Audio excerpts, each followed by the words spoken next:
Good morning class. नमस्ते नमस्ते, good morning. कैसे भाई सब लोग? नमस्ते नमस्ते। थैंक यू रौनक बेटा। प्रणाम प्रणाम, good morning. Good morning, Ram Ram बेटा। हाँ Rishabh.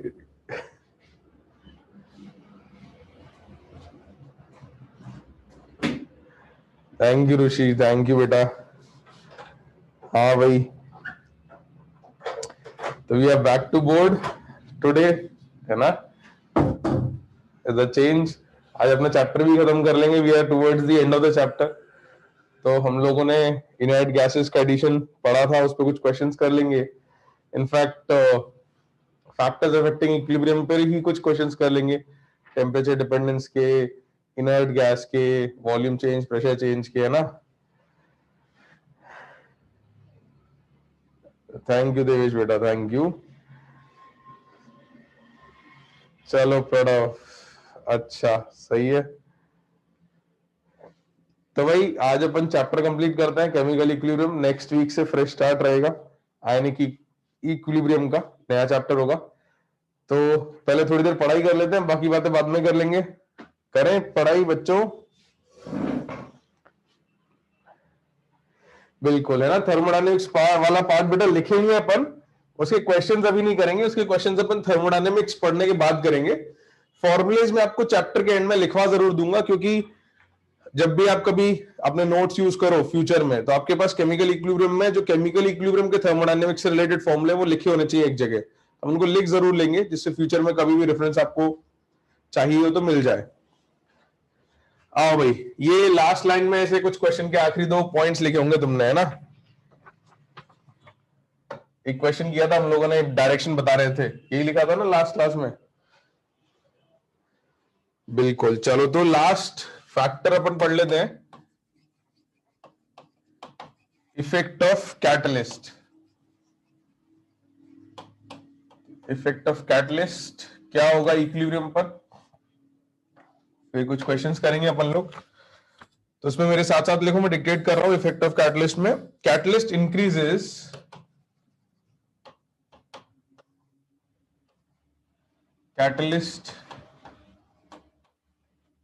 Increases the rate of forward and backward reaction.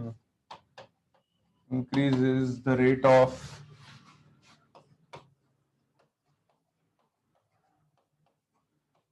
forward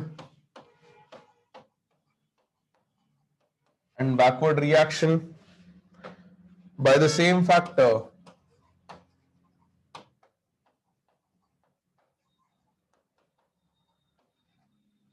By the same factor, and does not change the position of the equilibrium. And does not change the position of the equilibrium.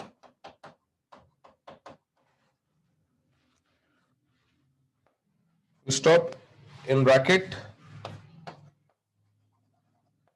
value of Kp and Kc remains unchanged.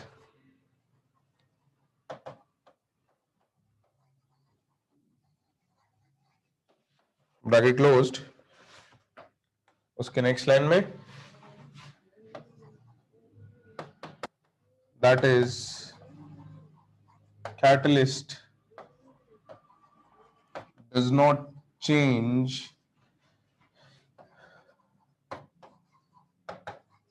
the yield of the reaction.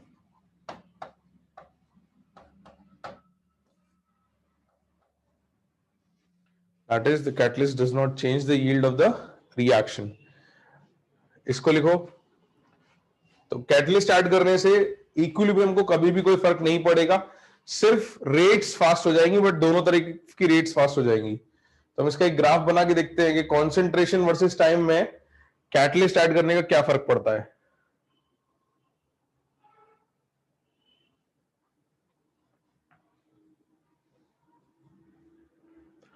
हाँ रौनक बेटा, लिखा भाई सब लोगों ने?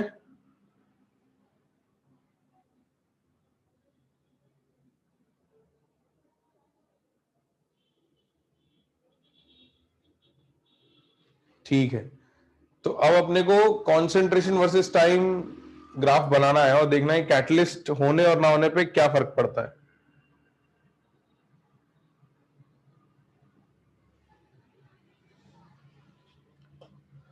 तो देखो, अगर हमको कोई कंसंट्रेशन वर्सेस टाइम ग्राफ दिया हुआ है विदाउट कैटलिस्ट, है ना, let's say you are given a concentration versus time plot without catalyst.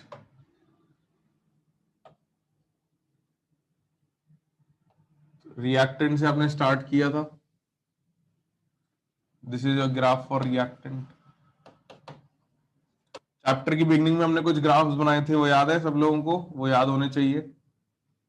उनमें से एक ग्राफ हम ले रहे हैं जिसमें इक्विलिब्रियम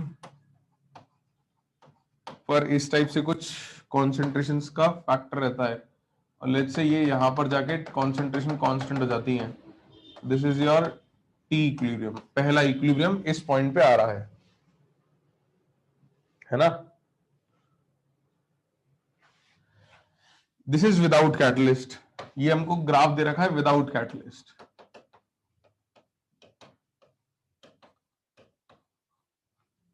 अब हमने कहा कि कैटलिस्ट जो है वो रेट ऑफ रिएक्शन फास्ट कर देगा, या हम ये कह सकते हैं कि वो इक्विलिब्रियम जल्दी अचीव करा देगा।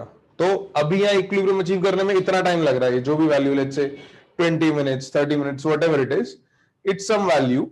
अब हम अगर कैटलिस्ट का यूज कर ले, if we use a catalyst here, तो कैटलिस्ट के साथ अगर ग्राफ बनाएंगे तो ग्राफ जो है ये इक्विलिब्रियम को जल्दी अटेन कर लेगा। तो कॉन्सेंट्रेशन ऑफ रिएक्टेंट्स और प्रोडक्ट्स इक्विलिब्रियम पे जो आनी है वैल्यू, उसको नहीं बदलेगा।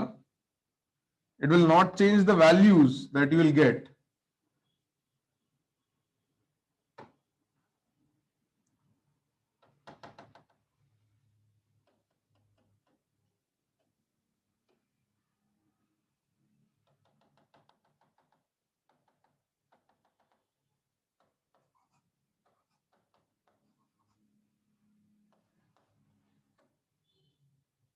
This is concentration of reactants and products.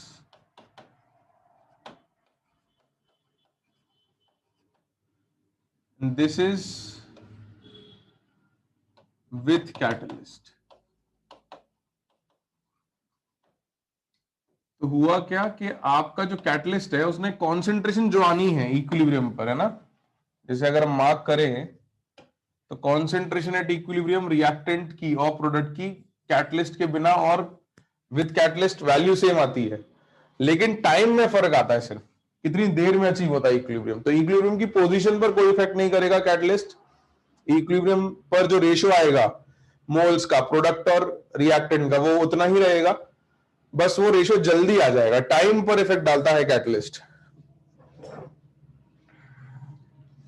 हाँ अर्जव, ऐसा कह सकते हैं, है ना? तो इसको लिख लो जल्दी से, राइट दिस डाउन।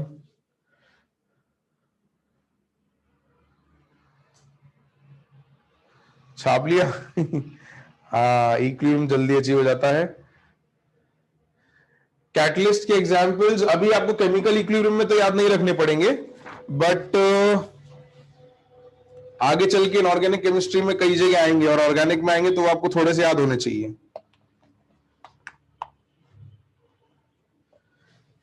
है ना? लिखा सब लोगों ने? तो एक क्वेश्चन करें इस पे, आ जाओ। तो let's do a question on effect of catalyst.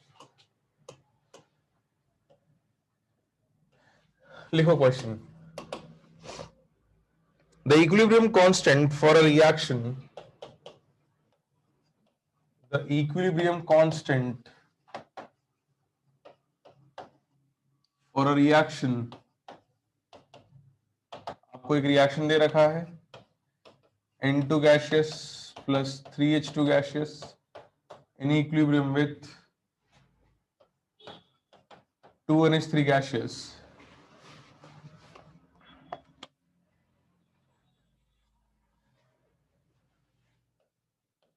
is Kc in absence of catalyst. In absence of catalyst, comma, and starting from reactants,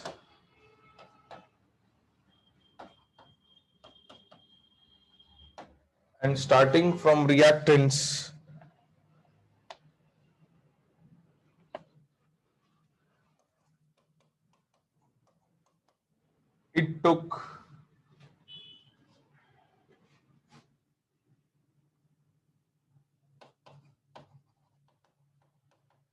10 minutes to achieve equilibrium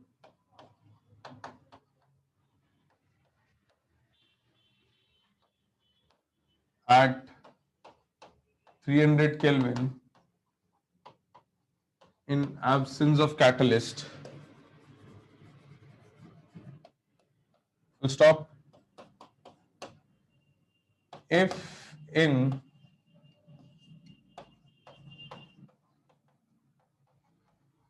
another case a catalyst is used and the equilibrium is attained,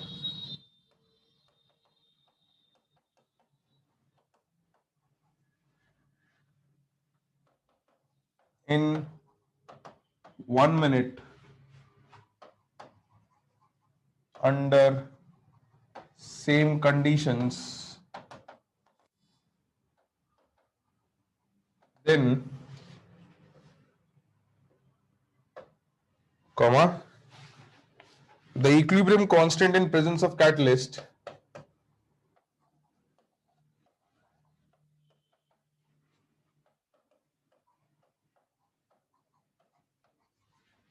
in presence of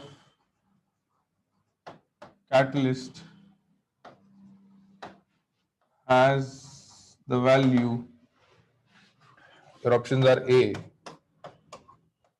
10 Kc, B Kc by 10, C Kc या फिर D can't be predicted.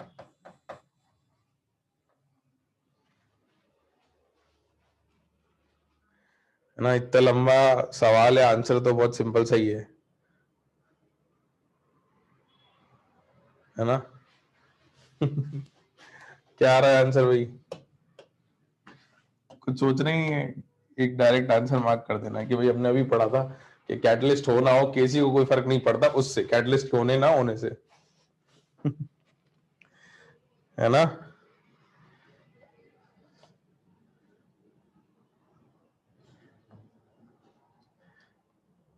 ठीक है।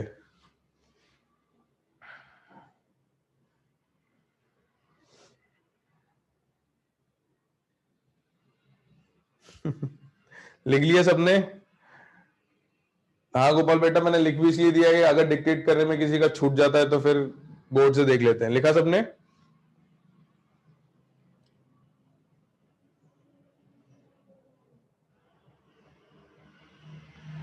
बिल्कुल। चलो तो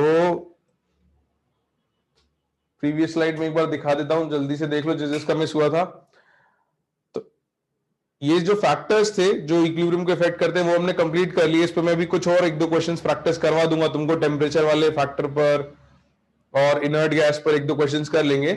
उससे पहले एक चीज और लिख ले, मतलब before we start practicing questions और थर्मोडायनेमिक इक्वेशंस लिखने से पहले एक चीज और लिखनी है बस, कि फिजिकल इक्विलिब्रियम पर प्रेशर का क्या इफेक्ट होता है। हाँ तनिष्क बेटा।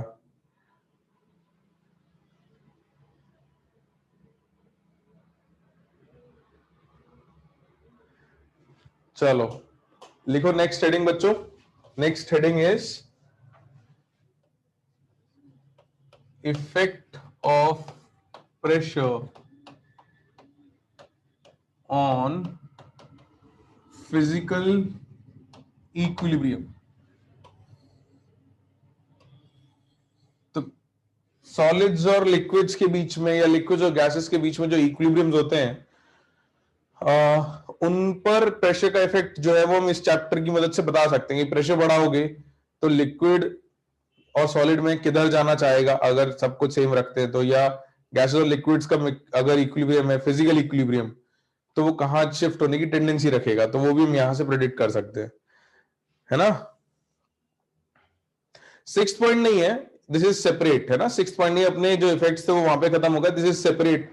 फिजिकल इक्विलिब्रियम पर हम इफेक्ट देखना चाह रहे हैं कि प्रेशर बढ़ाने या कम करने से फिजिकल इक्विलिब्रियम को क्या इफेक्ट होता है। तो इसको हम एक सिंपल सी लाइन से स्टेट कर देंगे कि on increasing pressure on a physical equilibrium, comma, the equilibrium shifts in a direction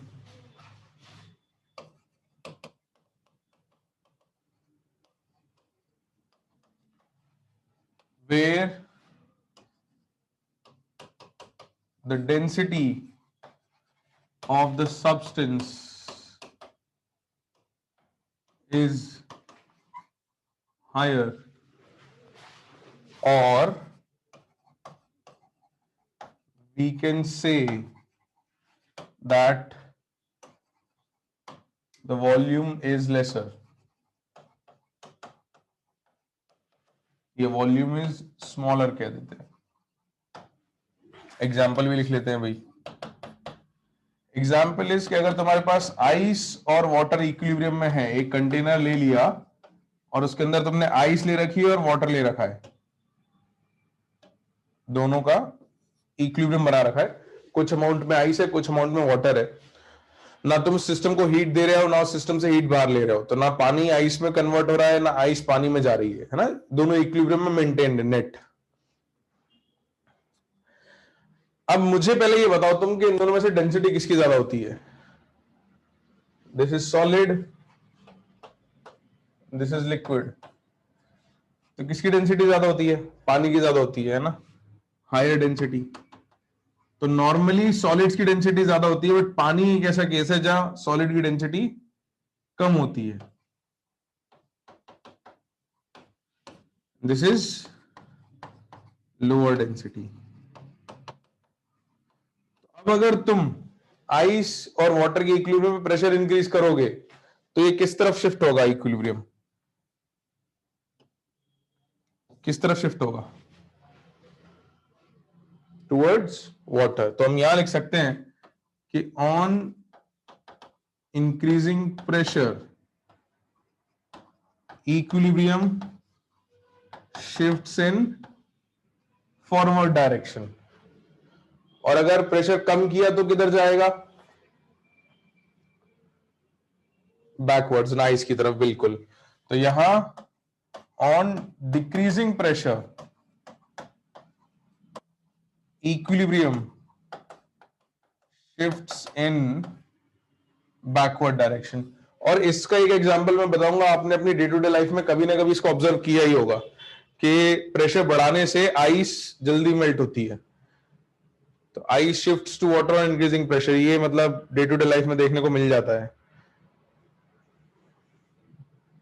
है ना। तो इसको लिख लिएगा सबने, तो मैं वो एग्जांपल बता दूं एक बार।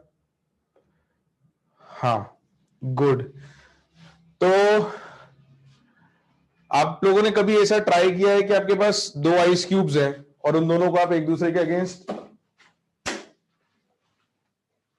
आपके पास दो आइस क्यूब्स हैं और उन दोनों को आप एक दूसरे के अगेंस्ट प्रेस करो, है ना। If you hold them against each other, आप उन पे प्रेशर लगाते हो, एक दूसरे के अगेंस्ट होल्ड करते हो, तो थोड़ी देर बाद आप जब लीव करोगे तो वो दोनों स्टिक कर जाते हैं, है ना। बिल्कुल, तो उसको हम इससे समझा सकते हैं, it's easy to explain it using this. क्या होता है कि जब आपने दो आइस क्यूब्स लिए और उन पे प्रेशर अप्लाई किया, तो ये इस जगह पर प्रेशर अप्लाई होता है आइस के ऊपर, जब एक दूसरे के अगेंस्ट प्रेशर लगाओगे या फोर्स लगाओगे तो इस बाउंड्री पे फोर्स लगता है। इस बाउंड्री पे फोर्स लगेगा, प्रेशर लगेगा, तो ये बाउंड्री मेल्ट होना शुरू होती है, तो इट्स कन्वर्ट्स टू वाटर। अब जब आप ये प्रेशर हटाते हो, तो प्रेशर हटाओगे तो वापस वाटर किसमें कन्वर्ट होगा बच्चों? किसमें कन्वर्ट होगा? आइस में, है ना। और आपको ऐसे प्रेशर लगाने की जरूरत नहीं है। आप अगर एक कंटेनर के अंदर ढेर सारे आइस क्यूब रख देते हो ना, एक के ऊपर एक, तो वेट के प्रेशर की वजह से भी स्टिक कर जाते हैं, है ना। तो आप कभी ट्राई करके देखना चाहो तो कर सकते हो। इसके और भी एक्सपेरिमेंट्स होते हैं। आप एक आइस क्यूब के ऊपर थ्रेड रख लो, थोड़ी देर आप थ्रेड रखोगे तो थोड़ी देर वो थ्रेड जो है आइस क्यूब के बीच में आ जाता है। If you hold it for some time, वो थ्रेड धीरे धीरे बीच में आ जाता है और ऊपर जो है वापस आइस जम जाती है, तो ऐसा लगता है कि थ्रेड जो है वो आइस क्यूब के बीच से पास हुआ है। तो ऐसे बहुत सारे एग्जांपल्स हैं, एक्सपेरिमेंट्स हैं जो करके देखे जा सकते हैं, जो इस थ्योरी का एक प्रैक्टिकल एग्जांपल है ना। बिल्कुल। तो प्रेशर वाला इफेक्ट हम बात कर रहे हैं, टेम्परेचर और इंप्योरिटीज का इफेक्ट अलग अलग होता है। टेम्परेचर वाला इफेक्ट कभी और बात करेंगे जब हम लिक्विड स्टेट पढ़ेंगे, या सॉल्ट डालने से क्या होता है इस पे, वो हम फिर तभी बात करेंगे जब लिक्विड स्टेट की बात करेंगे। अभी सिर्फ प्रेशर से क्या होता है वो हमने देखा यहाँ पे, है ना। हाँ, बॉन्डिंग इज द रीजन, मतलब वो आइस जो बनती है, आइस को होल्ड करके हाइड्रोजन बॉन्ड रखता है, तो वो रीजन वैसे कि आइस बन गई। अब आइस में तुम ये कहोगे कि फोर्स कौन से हैं, तो फोर्सेस हाइड्रोजन बॉन्डिंग के हैं जो सॉलिड को होल्ड करके रखते हैं। तो ऑब्वियसली वो जब पानी सॉलिडिफाई होता है तो सॉलिड को होल्ड कौन कर रहा है? Hydrogen bond. बट वो हाइड्रोजन बॉन्ड तो पानी में भी एग्जिस्ट करता है बेटा, लिक्विड स्टेट में भी एग्जिस्ट करता है ना, बट लिक्विड्स कैन फ्लो। तो हाइड्रोजन बॉन्ड पानी में भी होता है, हाइड्रोजन बॉन्ड आइस में भी होता है, बट आइस में एक फिक्स्ड स्ट्रक्चर होता है, इसलिए वो सॉलिड की तरह एग्जिस्ट करता है। ठीक है, हाँ बिल्कुल बिल्कुल, वॉइड्स रहते हैं। चलो एक क्वेश्चन और मैं इस पे करा रहा हूं तुमको, इसको अपन थोड़ा हीट से भी मिक्स करेंगे। ये लिख लिया सबने? एक क्वेश्चन और इस पे करते हैं, उसमें थोड़ा सा हीट का इफेक्ट भी मिक्स करेंगे।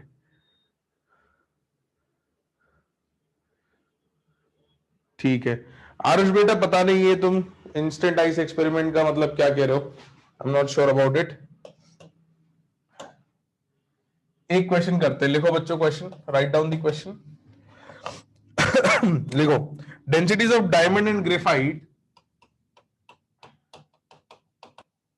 Densities of diamond and graphite are.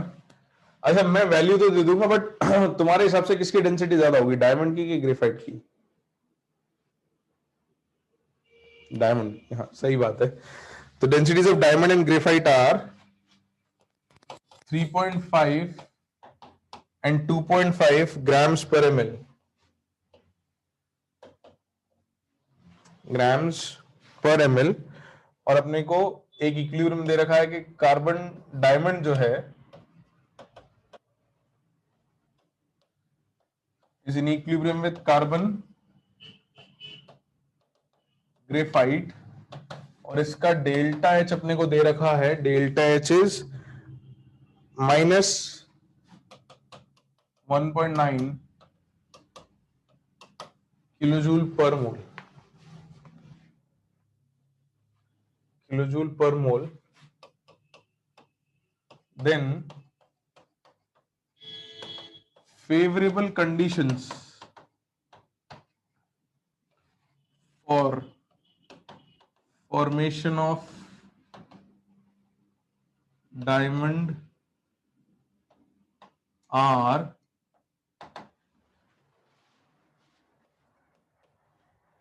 options are A, high pressure,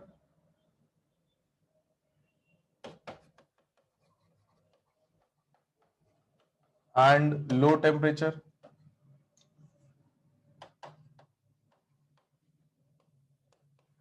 B, low pressure and high temperature, C, low temperature and low pressure, या फिर D, high temperature and high pressure। क्या आएगा answer? काफी mixed answers आ रहे हैं मेरे पास।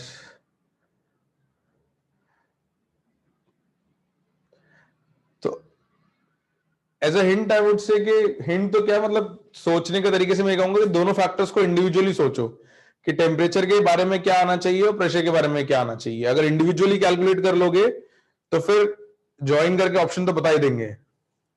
तो रिएक्शन बेटा एक्सोथर्मिक है या एंडोथर्मिक है? रिएक्शन हीट रिलीज कर रही है, एब्जॉर्ब कर रही है? एक्सोथर्मिक है ना। तो आपको सिखाया था एक्सोथर्मिक है तो प्रोडक्ट में क्यू लिख देना जिससे आपको हेल्प मिल जाती है। एक्सोथर्मिक है तो प्रोडक्ट में क्यू लिखना है। अब इस रिएक्शन को कहां ले जाना चाहते हो तुम? आगे ले जाना चाहते हो कि पीछे? कहां ले जाना चाहते हो? बैकवर्ड। तो हीट क्या करेंगे? ऐड करेंगे ना। जब प्रोडक्ट ऐड करोगे तभी बैकवर्ड जाएगी रिएक्शन। तो इससे तो एक पॉइंट आ गया अपना हाई टेम्परेचर। हाई टेम्परेचर और फिजिकल इक्विलिब्रियम पे भी अपन ने पढ़ा था प्रेशर बढ़ाते हैं तो कहां जाती है रिएक्शन? जहां ज्यादा डेंसिटी होती है। तो हाई प्रेशर से वहां जाती है जहां मोर डेंसिटी है, तो ज्यादा डेंसिटी पे लेके जाना है ना। तो क्या आएगा आंसर बेटा? High temperature and high pressure, है ना। तो फैक्टर्स अगर पता है और सही से सोचोगे तो क्वेश्चन आसानी से हो जाते हैं। बस वो ये इसकी प्रैक्टिस करनी है, कैसे सोचना है, how to think, this is what you need to practice. नहीं बेटा, पेंसिल डायमंड नहीं होती, कैसी बात कर रहे हो?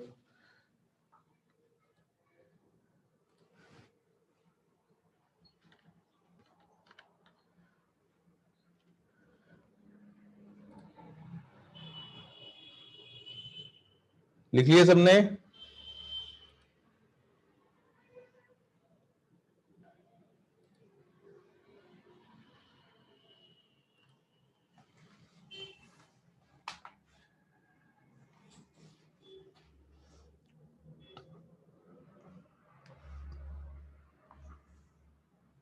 लिखा?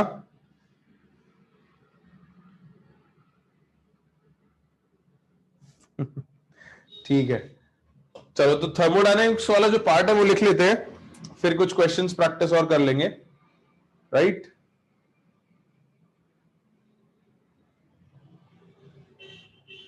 अच्छा चलो, टेम्परेचर पे पहले कुछ क्वेश्चंस करवा देता हूं, रुक जाओ, है ना। टेम्परेचर पे कुछ क्वेश्चंस और करवा देता हूं, कुछ और। अच्छा, इनर्ट गैस के भी क्वेश्चंस कराने हैं ना, पहले वो कर लेते हैं, उसके बाद अपन थर्मोडायनेमिक्स वाला पार्ट लिख लेंगे, क्योंकि थर्मोडायनेमिक्स वाला पार्ट मैं सोच रहा हूँ कि एंड में लिखाऊं, towards the end. Question practice पहले कर लेते हैं। आ जाओ, let's do a few more questions. Inert gas addition पर क्या होगा वो भी देख लेते हैं।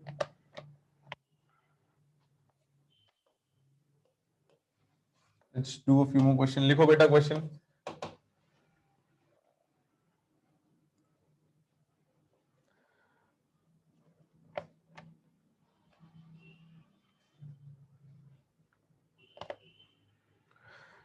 The equilibrium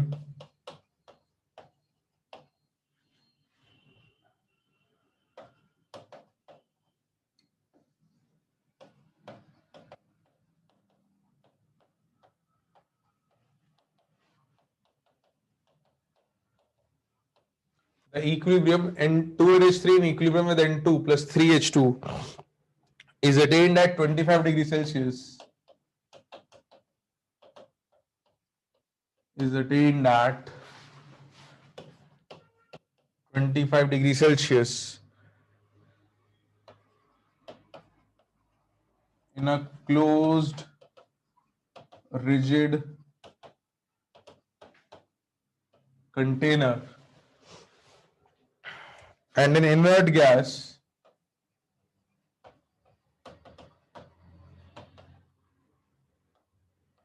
argon and an inert gas argon is introduced.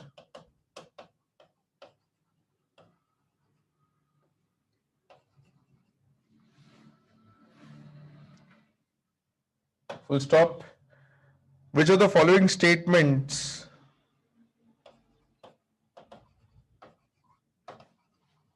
which of the following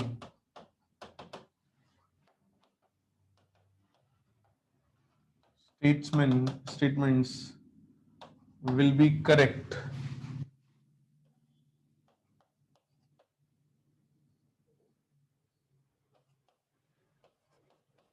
Options are A, concentrations of NH3, H2 and N2 will get changed. B,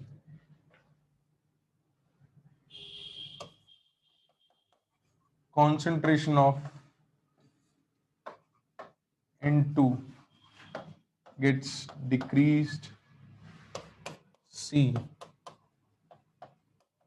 there is no effect on equilibrium. या फिर D,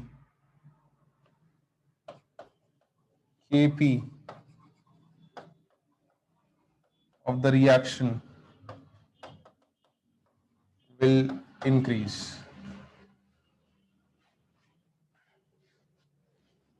सही है पुराना दिन बेटा। प्रकृति, रौनक सही है, कौशल राज सही है बेटा, मीका, कविश, अरे वाह, तो काफी लोगों के आंसर आ रहे हैं सही। कुछ लोग गड़बड़ कर रहे हैं, some people are giving the wrong answers, बाकी most of you are giving correct. Nice, बढ़िया चिन्मय बेटा, गुड गुड, वेरी गुड। आज तक एक बार सोचो सही से। अच्छा, सबसे पहले ये बताओ कौन सी कंडीशन में नेट गैस ऐड हुई है, बस ये आइडेंटिफाई करना है, क्योंकि उसके बाद तो हमने पढ़ रखा है कि क्या होगा। किस कंडीशन में नेट गैस ऐड करिए? Constant pressure, constant volume, delta n g तो जीरो नहीं है यहाँ पे, ये तुमको दिख रहा है। डेल्टा एनजी जीरो होता तो कुछ सोचना ही नहीं पड़ता। तो कांस्टेंट क्या है यहाँ पे? कांस्टेंट वॉल्यूम है। ये कैसे पता चल रहा है कांस्टेंट वॉल्यूम है? किस वर्ड से हमको आइडिया लग रहा है कांस्टेंट वॉल्यूम बेटा?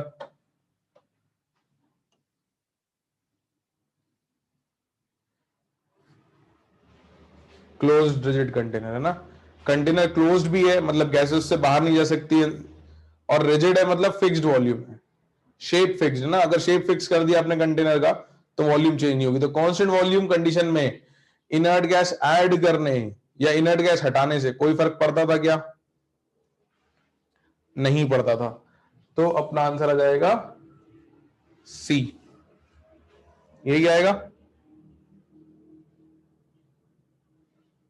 तो इसमें बस ये आइडेंटिफाई करना था कि कंटेनर जो है वो कांस्टेंट वॉल्यूम कंटेनर ले रखा है, वो अगर आइडेंटिफाई कर लोगे तो बहुत आसानी से सॉल्व हो जाता है। बेटे टेम्परेचर तो कम नहीं किया ना, देख बोल रखा है कि 25 डिग्री सेल्सियस है ना, क्लोज रिजिड कंटेनर, तो टेम्परेचर फिक्स्ड है, वॉल्यूम फिक्स्ड है। तो प्रेशर कांस्टेंट कैसे रहेगा?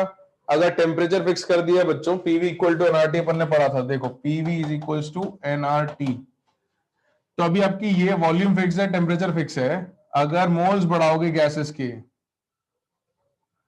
इनर्ट गैस ऐड करोगे, तो कंटेनर के अंदर गैस के मोल्स बढ़ गए, तो प्रेशर, टोटल प्रेशर पे क्या इफेक्ट आएगा? इसमें ये भी ऑप्शन हो सकता था कि total pressure inside the container क्या हो जाएगा? इंक्रीज हो जाएगा। तो कांस्टेंट वॉल्यूम कंडीशन में अगर आप इनर्ट गैस ऐड करते हो तो टोटल प्रेशर बढ़ जाता है, क्योंकि टोटल मोल्स बढ़ जाते हैं। तो P total increases because n total increases, but जो रेशियो है P total by N total वो कांस्टेंट रहता है, या R T by V constant रहता है ना। ये हमने ऐसे इसको ऐसे लिख सकते हो, P total by N total is equals to R T by V. हमने यही कहा था कि वॉल्यूम कांस्टेंट है तो R T by V constant हो जाता है, which means the ratio of P total by N total is constant. तो मोल्स बढ़ाओगे तो प्रेशर बढ़ेगा, कांस्टेंट वॉल्यूम में मोल्स कम करोगे तो प्रेशर भी कम होगा। Alright,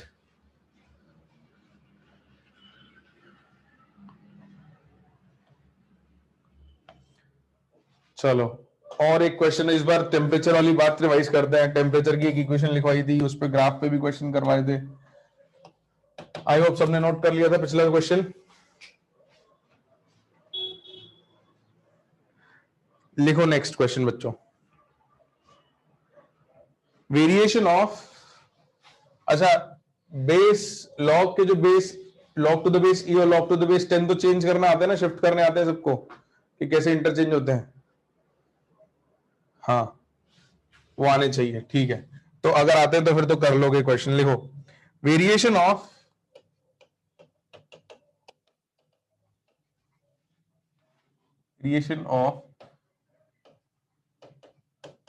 log to the base 10 kp versus 1 by t is shown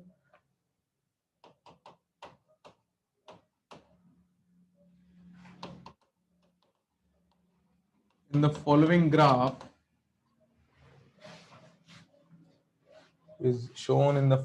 graph,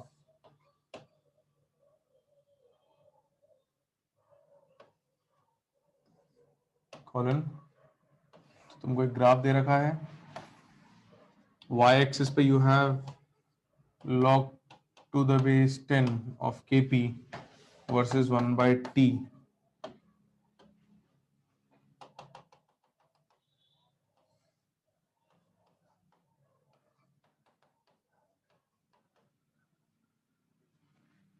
और थीटा की वैल्यू दे रखी है 45 डिग्रीज।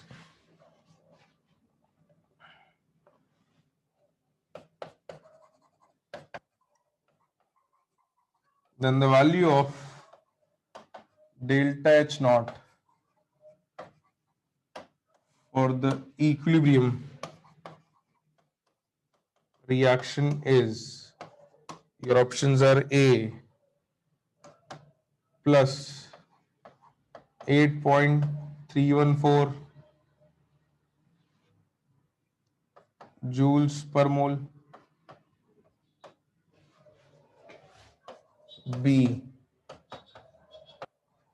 plus 2 कैलोरीज, ये सिर्फ जूल्स और कैलोरीज में बता दो, C -2 कैलोरीज, या फिर D -4.606 कैलोरीज।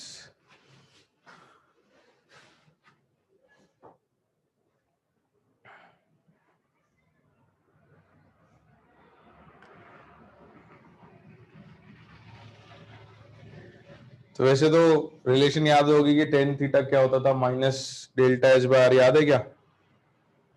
हाँ good good. T is temperature बेटा, टी इज टेम्परेचर। तो ये अपने को याद होता है कि since tan theta is minus delta H by R, लेकिन ये जो minus delta H by R होता था ये किसके ग्राफ में होता था? लॉग केपी के ग्राफ में या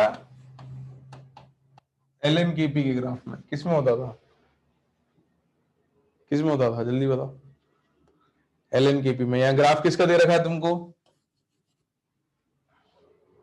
लॉग केपी का। तो तुमको बताया था बेटा, लॉग में भी इक्वेशन लिखी थी अपन ने, भूल जाते हैं ना अपन ने लिखा था कि log to the base 10 kp is minus delta h upon 2.303 r into 1 by t plus c। तो ये अपना स्लोप ये आया था, दिस वाज tan थीटा, है ना। बहुत छोटी सी बात है लेकिन जल्दबाजी में मिस्टेक हो जाती है, क्योंकि अपने को याद रह जाता है कि tan theta is minus delta H by R, लेकिन हम ये भूल जाते हैं या ये ध्यान नहीं देते कि वो log to the base e के लिए minus delta H by R था, टू द बेस 10 करोगे तो 2.303 का फैक्टर आ जाएगा, है ना। तो अब सॉल्व करोगे अब तो हो ही जाएगा कि tan 45 degrees is minus delta H upon 2.303 r। तो delta H is minus 2.303 r, और कैलोरीज में r की वैल्यू क्या होती थी? अप्रोक्सीमेट करके क्या लिखते थे? 2, है ना। तो माइनस 4.606 कैलोरीज।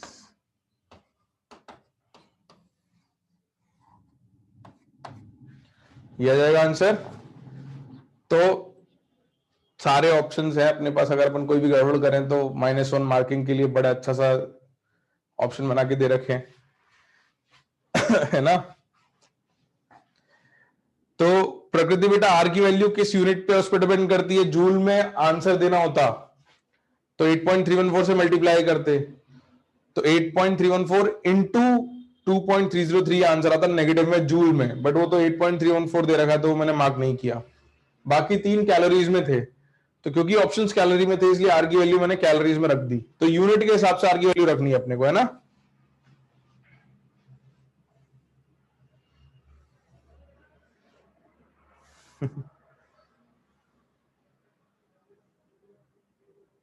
सही है देवेश, गुड, बढ़िया बढ़िया। लिख लो जल्दी, इसको लिख लो। निखिल मैं एक बार ओपन कर देता हूँ लास्ट स्लाइड, चिंता मत कर, भी रुक जाओ एक सेकेंड। ये लिख ले सब लोग, उसके बाद में ओपन करता हूँ last slide, don't worry.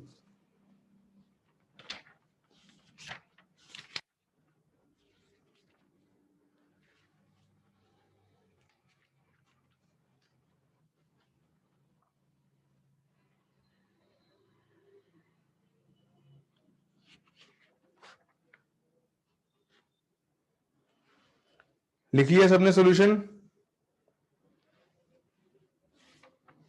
Are बेटा गैस कांस्टेंट है, रचित कैसी बात कर रहा है, ये तो कितनी बार पढ़ चुके हैं अपन, गैसियस स्टेट से पढ़ते आ रहे हैं।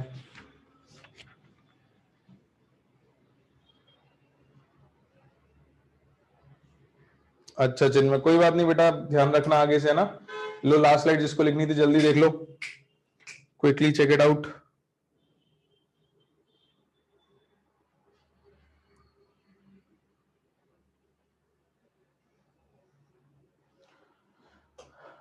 चलो, तो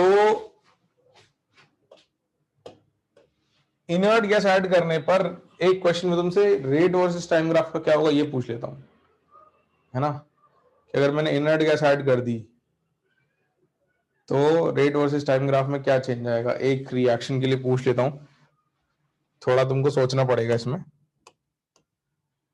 तो लिखो question,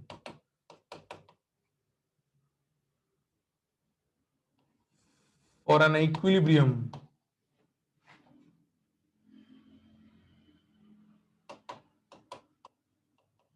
H2 gases plus I2 gaseous in equilibrium with 2HI gaseous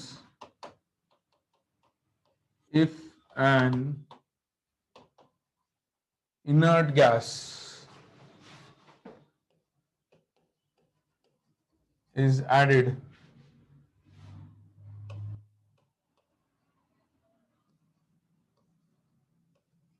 at constant temperature and pressure conditions,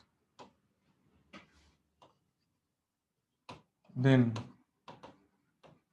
which of the following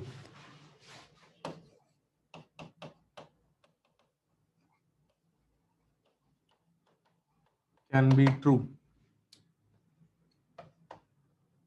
Option A, concentration of all reactants and products decreases. B, concentration of only reactants decreases. C,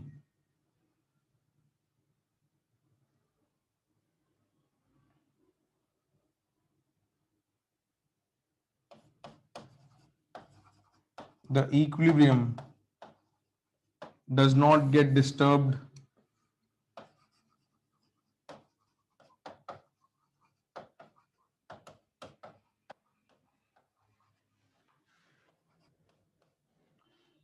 D, concentration of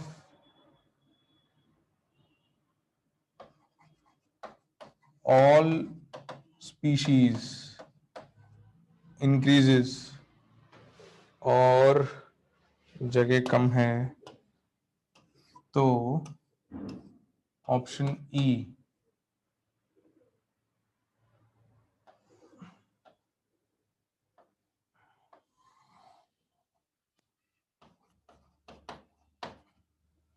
rate versus time graph बनाना है।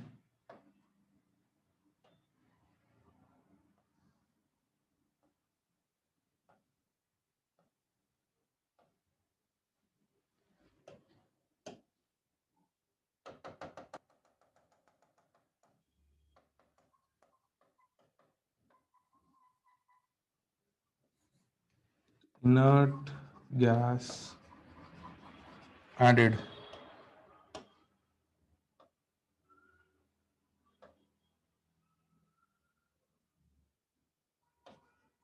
RF equal to RB or RF dash is equals to RB dash. ये rate forward, ये rate backward, ये 5 option है ना। तो मैं बताना इनमें से, हाँ इसमें मोर देन वन करेक्ट बिल्कुल हो सकता है, बिल्कुल मोर देन वन करेक्ट हो सकता है।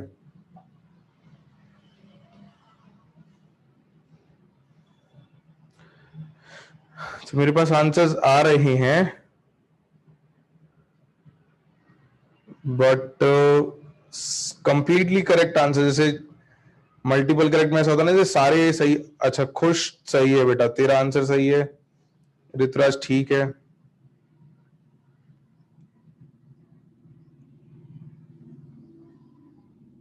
हाँ बेटा सुशांत, आर की वैल्यूज वैसे तो एग्जाम में दी जाती हैं कांस्टेंट की वैल्यूज, बट आर की वैल्यूज याद रखो तो अच्छा है, तुमको घर पे जो क्वेश्चंस करने हैं उसमें हेल्प मिल जाएगी। बुरहानुद्दीन सही है। बाकी लोगों के क्या एक एक दो दो ऑप्शन सही आ रहे हैं, बट मतलब मैं चाह रहा हूं कि सारे ही सही हो।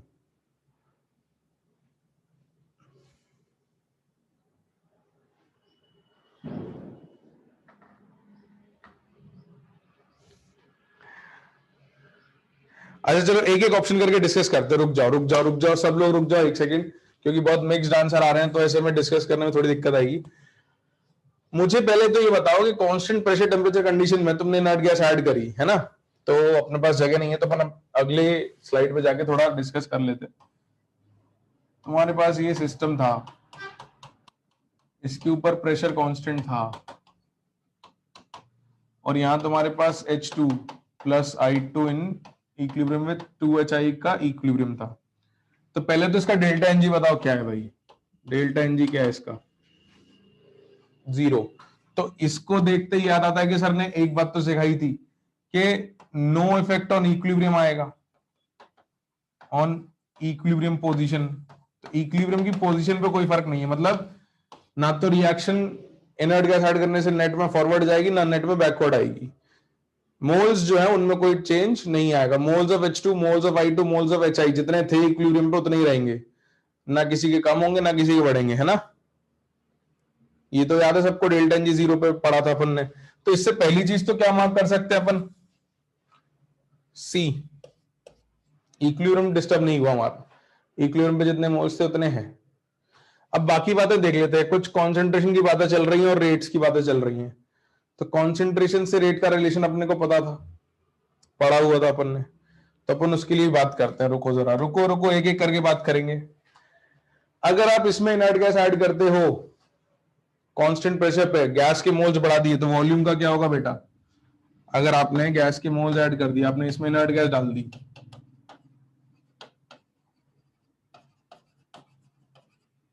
तो वॉल्यूम का क्या होगा, वॉल्यूम कम कैसे होगी बेटा, वॉल्यूम कम नहीं होगी, कैसी बातें कर रहे हो। V is equal to NRT/P, temperature constant है, प्रेशर कांस्टेंट है, मोल्स इंक्रीज करोगे तो वॉल्यूम का क्या होगा, इंक्रीज होगी ना, तो वॉल्यूम इंक्रीज हो गई। अच्छा वॉल्यूम इंक्रीज हो गई और इनके मोल्स उतने ही है, no effect on equilibrium position, यानी H2 के मोल्स, I2 के मोल्स और HI के मोल्स फिक्स्ड हैं इंडिविजुअली, तो इनके मोल्स फिक्स हैं, वॉल्यूम बढ़ गई, तो कॉन्सेंट्रेशन क्या होगी सबकी, मोल्स उतने ही हैं जितने पहले थे, लेकिन वॉल्यूम अब बढ़ा दी है, तो कॉन्सेंट्रेशन क्या हो जाएगी, कम हो जाएगी। तो कॉन्सेंट्रेशन कम हो गई, concentration of all reactants and products decreases, option A हो गया। कुछ लोगों ने आइडेंटिफाई कर लिया था, कुछ लोगों के मेरे पास सही आंसर आ गए थे, है ना। ए आ गया, सी आ गया, तो बी और डी तो वैसे ही गलत हो गया। अगर ए सही है तो बी और डी गलत है। अब बचती है बात ई की। तो इक्विलिब्रियम डिस्टर्ब नहीं हुआ तो इनर्ट गैस ऐड करने पर रेट फॉरवर्ड और रेट बैकवर्ड इक्वली रहेंगे, ये बात पक्की है। अगर इक्विलिब्रियम डिस्टर्ब नहीं होता है तो रेट फॉरवर्ड और रेट बैकवर्ड इक्वल रहते हैं, है ना। लेकिन रेट्स उतनी रहेंगी ये जरूरी नहीं है। तो कंसंट्रेशन कम कर दी तुमने। वापस ये एग्जांपल में एक बार याद दिला देता हूं। देखो, रेट फॉरवर्ड लिखना सीखा था, सुनना इस बात को बच्चों ध्यान से, ग्राफ पे आपको सोचना पड़ेगा थोड़ा। इस के forward into H2 and I2 ऐसे लिखते थे अपन, और रेट बैकवर्ड जो है वो के बी इंटू HI का होल स्क्वायर ऐसे लिखते थे। अब अगर मान लो मैंने वॉल्यूम डबल कर दी, let's say for example volume हमने डबल कर दी, तो वॉल्यूम डबल करी तो कॉन्सेंट्रेशन हाफ हो जाएंगी सबकी। मोल्स उतने हैं, वॉल्यूम हाफ कर डबल कर दी तो वो वी की जगह 2v हो जाएगा, तो कॉन्सेंट्रेशन हाफ हो गई। तो रेट फॉरवर्ड का क्या हो गया, आर एफ डैश जो है वो गया के फॉरवर्ड H2/2 और I2/2, तो अपॉन 4 हो गया। और इधर HI/2 का होल स्क्वायर करोगे तो आर बी डैश जो है वो के बी इंटू HI का स्क्वायर बाय 4 हो गया।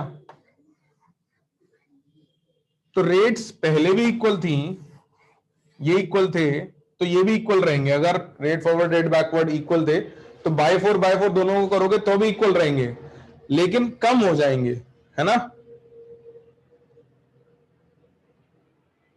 राइट।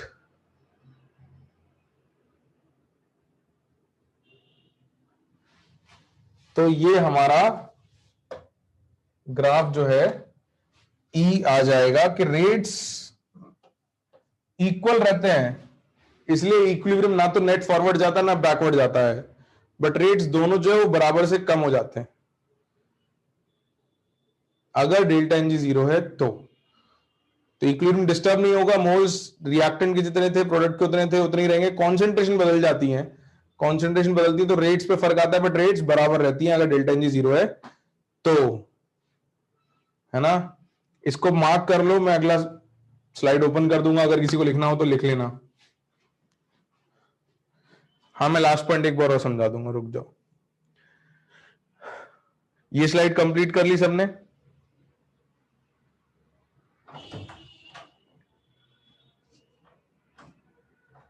गुड मानस, अच्छा समझ में आ गया, वेरी गुड, काफी लोगों को समझ में आ गया है, बढ़िया है। कुछ लोगों को रह गया तो भी बता देते हैं। ये लिख लो जिसको लिखना है, मैं बता देता हूं भी। और अभी तुमको अपने पास थोड़ा टाइम है तो अपन थोड़ा और डिटेल में समझ लेंगे। नाइस गोपाल, नाइस बेटा।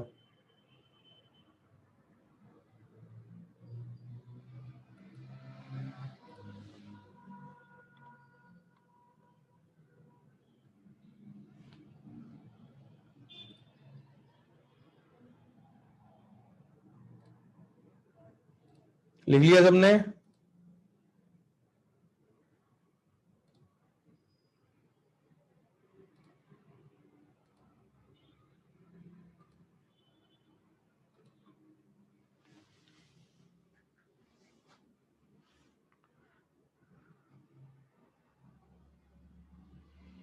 चलो, तो मैं ये ग्राफ जो है एक रिएक्शन के लिए और बनवाता हूं तुमसे, कि अगर कोई और रिएक्शन ले ली जाए तो उसमें क्या होगा, वो रिएक्शन कहां जाएगी और फिर वो ग्राफ कैसा बनेगा।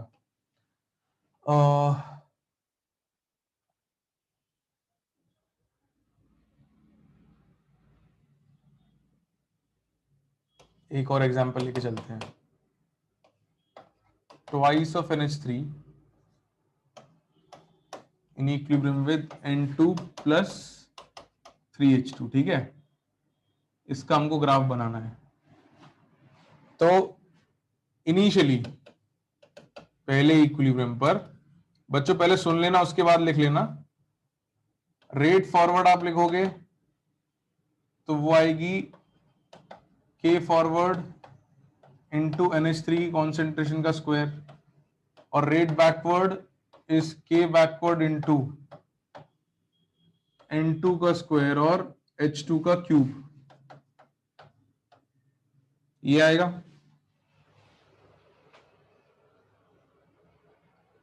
है ना?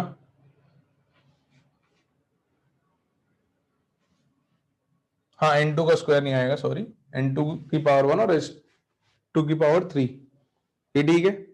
और अगर ये इक्विलिब्रियम हुआ, एट इक्विलिब्रियम, या चलो मैं एक काम करता हूं, वैल्यूज ही रख देता हूं, तुमको वेरिएबल्स में थोड़ी दिक्कत आएगी, एक सेकंड रुक जाओ, है ना। लेट्स पुट इन वैल्यूज, मैं इसको हटा रहा हूं, या चलो रुको, वैल्यूज भी लिख देते हैं। एट इक्विलिब्रियम अगर तुमने लिख लिया हो तो दिक्कत नहीं आएगी। Let's put concentration of NH3 as 2, N2 as 1 and H2 as 2, सबकी 2 रख लेते हैं, काम आसान हो जाएगा।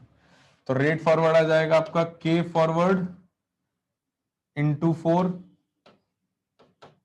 और K बैकवर्ड इंटू कितना आएगा भाई टोटल, बताना जरा, 16।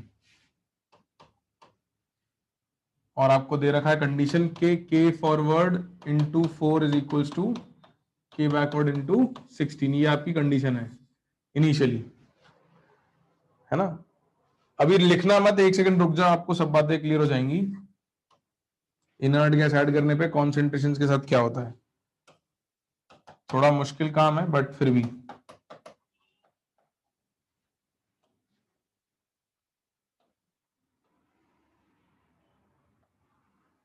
इक्विलिब्रियम आ गया, इक्विलिब्रियम पे रेट फॉरवर्ड जो है वो रेट बैकवर्ड की इक्वल हो गई इनिशियली, और रेट फॉरवर्ड इतनी थी और रेट बैकवर्ड के भी इंटू 16 थी, ये दोनों वैल्यू सेम थी। अब आपने इनर्ट गैस ऐड करी, है ना। If you added inert gas, मुझे ये बताओ, इनर्ट गैस कांस्टेंट वॉल्यूम पे ऐड करोगे तो रिएक्शन कहां जाएगी, नेट मूवमेंट कहां होगा, आगे जाएगी। सिखाया था कि भाई डेल्टा एनजी अगर 0 नहीं है तो कांस्टेंट प्रेशर पे अगर आप ऐड करते हो इनर्ट गैस को, तो कांस्टेंट प्रेशर पे इनर्ट गैस ऐड करने पर रिएक्शन वहां जाती है जहां गैस के मोल ज्यादा है, तो जाएगी तो आगे, है ना, गोज फॉरवर्ड। अब ये चीज हम रेट वर्सेस टाइम ग्राफ से समझना चाहते हैं कि भाई रेट वर्सेस टाइम ग्राफ में भी ये चीज दिखनी चाहिए कि नेट मूवमेंट फॉरवर्ड है। नेट मूवमेंट फॉरवर्ड होने के लिए किसकी रेट ज्यादा होनी पड़ेगी कंपैरेटिवली, फॉरवर्ड या बैकवर्ड, फॉरवर्ड की, है ना। तो देखो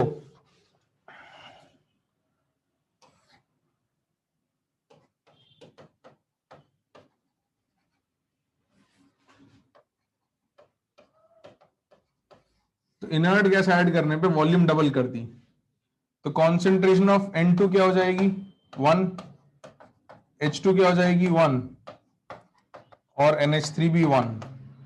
रेट फॉरवर्ड आपकी हो गई KF और रेट बैकवर्ड हो गई KB, है ना। अगर 1-1 ही होनी है, अगर मैंने इनर्ट गैस ऐड करके वॉल्यूम डबल कर दी तो कॉन्सेंट्रेशन आधी हो गई। कॉन्सेंट्रेशन आधी होने पे अब जो रेट फॉरवर्ड बैकवर्ड इनको डैश डैश कर देते हैं अपन, ये KF और KB हो जाएंगे।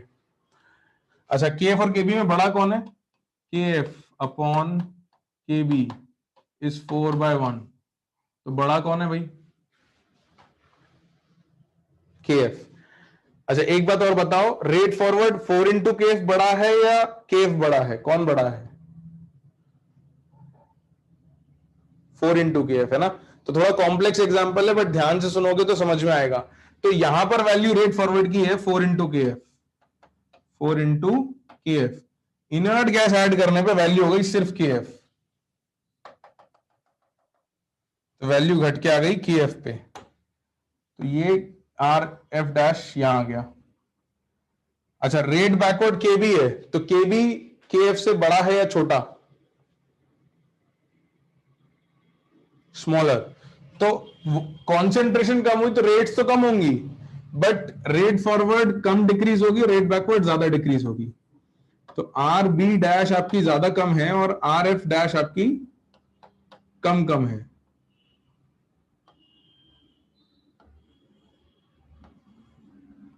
तो पॉइंट क्या है कि डिक्रीज दोनों रेट्स हुई, रेट फॉरवर्ड भी डिक्रीज हुई, रेट बैकवर्ड भी डिक्रीज हुई, बट दोनों बराबर नहीं हुई।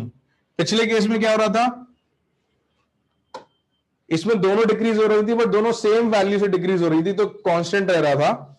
इस केस में क्या हुआ कि रेट फॉरवर्ड तो 4 टाइम्स ही कम हुई, रेट बैकवर्ड 16 टाइम्स कम हो गई, है ना। 4 केएफ से केएफ हो गया और 16 केबी से केबी हो गया, तो एक 4 गुना कम हुआ, एक 16 टाइम्स कम हो गया। तो ये 4 टाइम्स कम हुआ, ये 16 टाइम्स कम हो गया। तो अब रेट फॉरवर्ड ज्यादा है, रेट फॉरवर्ड ज्यादा है, तो रिएक्शन कहां जाएगी बच्चों? फॉरवर्ड। तो हमने ये चीज इतना ना सोच के डायरेक्ट लिखना सीख लिया था कि कहां जाती है रिएक्शन, इनर्ट गैस ऐड होने पे डायरेक्ट लिखना सीख लिया था, फॉरवर्ड। तो एज लॉन्ग एज हमसे ये नहीं पूछा जाता, हमको कोई दिक्कत नहीं है, मतलब ये कुछ ज्यादा ही कॉम्प्लेक्स हो जाता है, बट इससे भी पहुंचेंगे तो उसी रिजल्ट पे है कि गोज इन फॉरवर्ड डायरेक्शन। तो क्या होता है, डेल्टा एन जी जीरो होने पर ग्राफ में चेंज दोनों में बराबर आता है रेट्स में, डेल्टा एन जी जीरो नहीं होता तो अलग अलग चेंज आता है, ठीक है। तो थोड़ा टाइम लेगा, इसको वापस देख लेना, इसको थोड़ा बनाना चाहो तो बना लो, it's a little complex example, if you want you can write. Good Arjav, good. तो थोड़ा मेहनत लगती है लेकिन समझ में आ जाता है, इतना मुश्किल नहीं है, इसको देखोगे, सोचोगे, ढंग से स्टेप बाय स्टेप लिखोगे तो समझ में आएगा। Good Krish, good.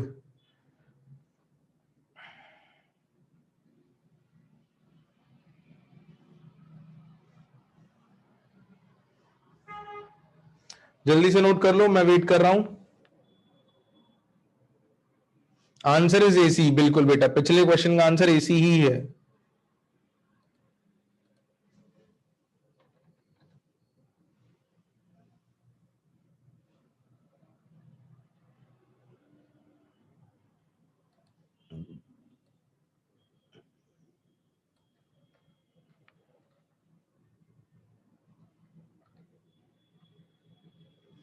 हाँ, बस अब इसके बाद में तुमको थर्मो के फॉर्मुलेज ही लिखवा रहा हूँ, we'll end the chapter today, और तुमको थोड़ी जल्दी छुट्टी भी मिल जाएगी, चिंता मत करो। पिछले क्वेश्चन का आंसर एसीई रहेगा बेटा, बिल्कुल। हाँ अर्जव, बिल्कुल।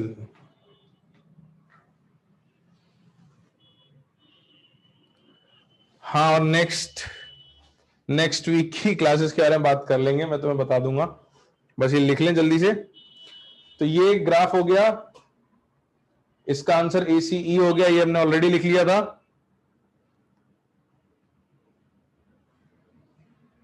कुशाग्र बेटा प्रीवियस ईयर है ना पहले। नेक्स्ट चैप्टर अपन करेंगे, अभी रुक जाओ, खत्म नहीं हुआ चैप्टर, रुको तो सही, फर्स्ट स्लाइड बाद में दिखा दूंगा। ये लिख लिया सबने, थर्मोडायनेमिक्स के जो फॉर्मुलेज हैं वो लिख लें, वो आपके चैप्टर में लास्ट चीज रहेगी, तो उनको यूज अपन अभी नहीं करेंगे, but let's note them down at one place.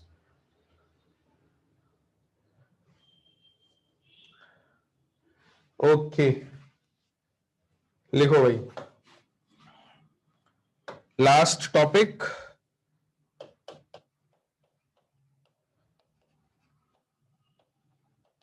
Thermodynamics of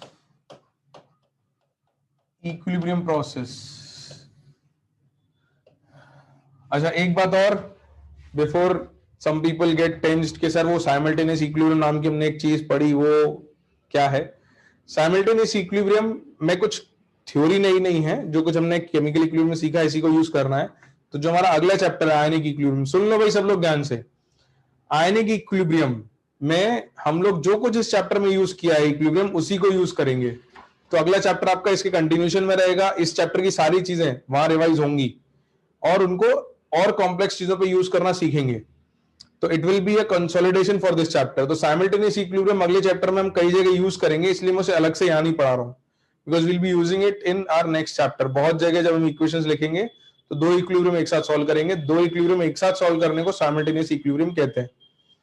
ठीक है, तो हम उसको यहाँ इसलिए नहीं कर रहे हैं क्योंकि अगले चैप्टर में हमको पढ़ना है दोबारा उस चीज, और पूरे चैप्टर में इक्विलिब्रियम चलता रहेगा। इनफैक्ट एनसीईआरटी में एक ही चैप्टर है केमिकल इक्विलिब्रियम, उसी में आयनिक और केमिकल दोनों दिए होते हैं, हम लोगों ने दो चैप्टर की तरह सेपरेट पढ़ते हैं। चलो लिखो थर्मोडायनेमिक्स ऑफ इक्विलिब्रियम प्रोसेस। तो एक equation delta G is equals to delta G not plus R T L N Q, है ना।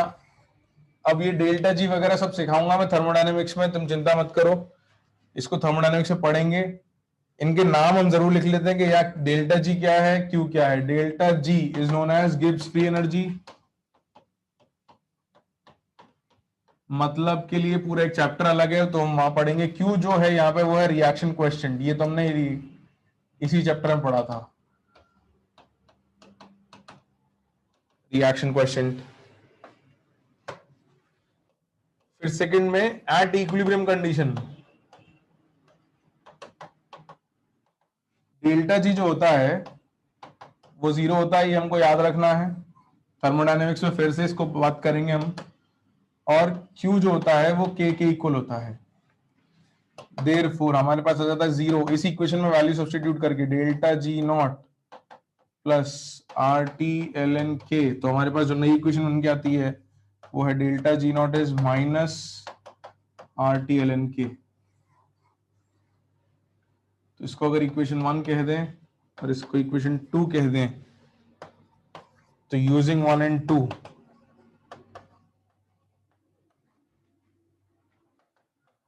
Delta G is equals to minus R T L N K plus R T L N Q gives you delta G is equals to R T L N Q by K, है ना। इन equations को solve करेंगे अपन आगे चल के आगे के chapters में।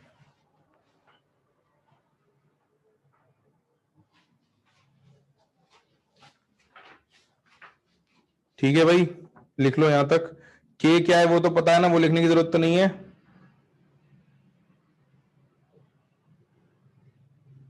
ना। के तो पता होगा सबको, के इज इक्विलिब्रियम कांस्टेंट। ठीक है, के is equilibrium constant, is equilibrium constant. बस, तो इस चैप्टर के लिए थ्योरी मेरे को इतनी ही पढ़ानी थी, बाकी जो बची हुई चीजें हैं वो आगे के चैप्टर्स में आएंगी। दो ही चैप्टर बच रहे हैं हमारे, आयनिक और थर्मो, फिजिकल केमिस्ट्री के अंदर, तो वो दोनों हम चैप्टर्स पढ़ेंगे। तो उनसे रिलेटेड जो चीजें हैं इस चैप्टर की वो हम उसमें कवर करेंगे आगे, आयनिक में और थर्मो में। ठीक है, इसको डेल्टा जी नॉट कहते हैं बेटा, डिग्री नहीं है।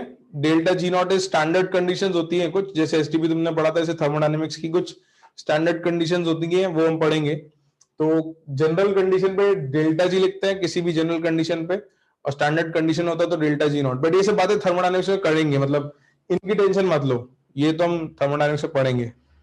ठीक है, हाँ बेटा अनीश, अभी बस 2 मिनट में छुट्टी कर दूंगा, चिंता मत करो। ये लिख लें सब लोग बस इतना।